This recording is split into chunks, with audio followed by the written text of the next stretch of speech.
There is definitely a type that narcs are looking for as they select their supply. And the cream of the crop will always be those who are referred to as the chill people. And you know this type of person, and maybe you even are one. Very laid back, very mellow. In some ways, they appear very aloof. They are not high strung, they're unfazed by just about everything. They're very cool, calm, and unaffected. They're far too cool and chill to have expectations of people or to demand anything from anybody in a relationship or to ask to be treated with any kind of respect.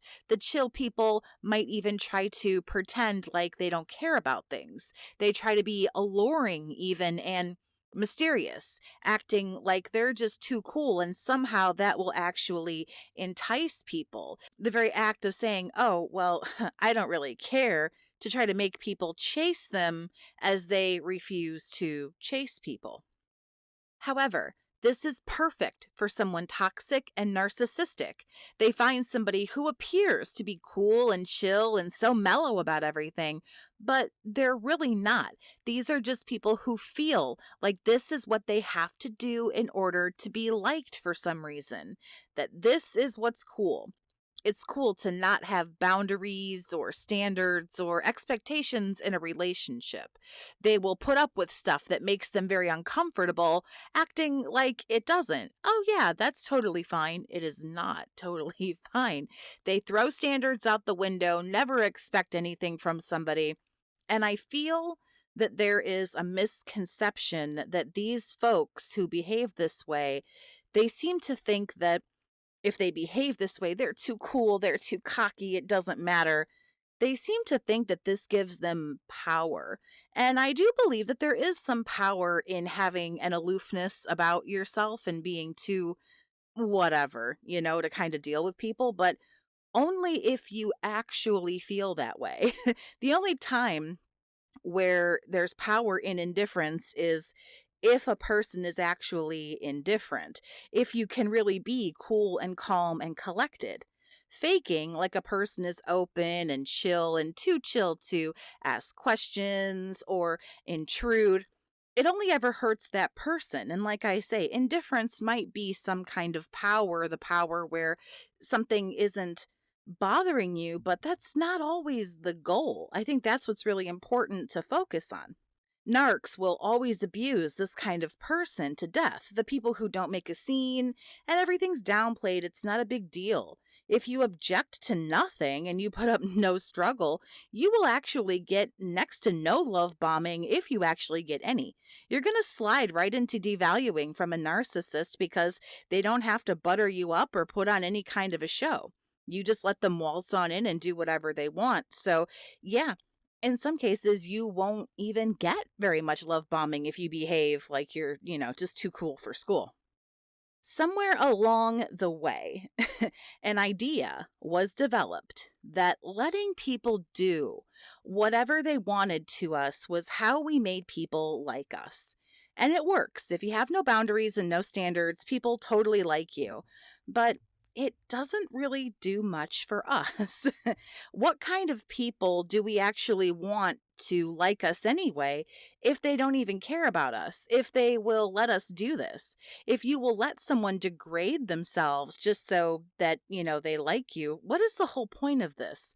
I don't know. I kind of want nice people to like me. I want nice, caring, compassionate people to be around me, not somebody where I have to act like a phony just to get them to like me. Trying to act like you're such a chill person or you don't care. I mean, really, all that's teaching people how to do is not voice what we need, what we want, what we're feeling. And there's a really big problem there.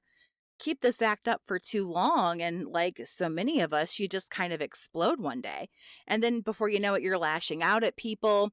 You're lashing out at the narc. You might begin to demand all kinds of things and just in angry, pent up little outbursts.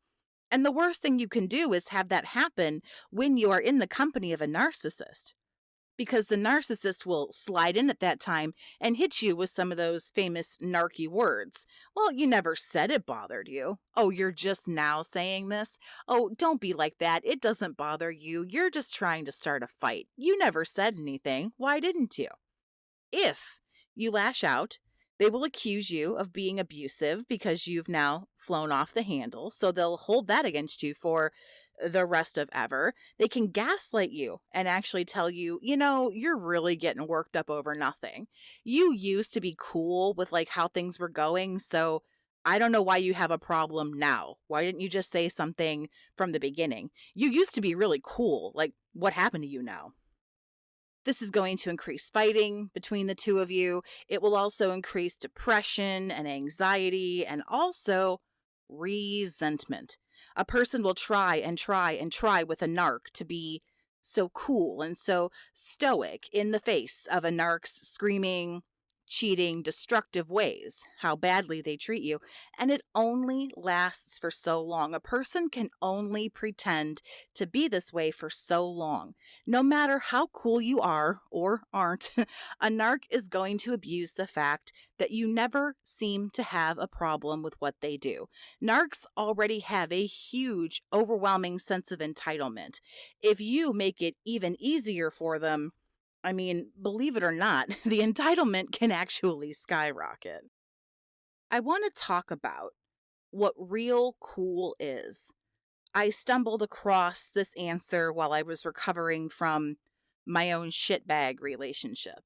Real chill, to be actually cool, is nothing more than authenticity.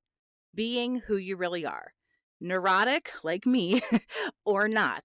You might be cool, aloof, uninterested, and you know what? You might not be too.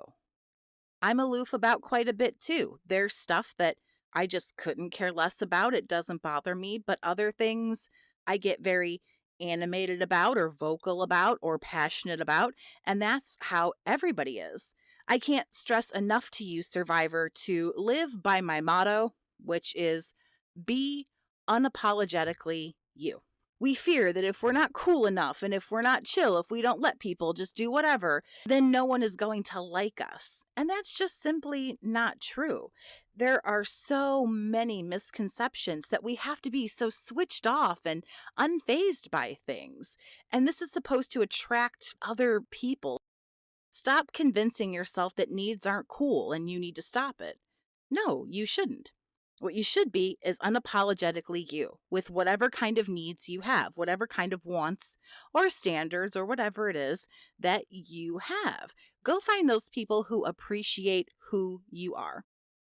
Most of my videos are about narcissists and crawling around in their sad little brains for answers to shit that doesn't matter at the end of the day anyway. But as far as this video, as we close, one last time I just want to tell you, survivor, don't give a shit about cool or whatever. Be unapologetically you, whether it's cool or it's not. Have a great day, survivor. Take care of yourself.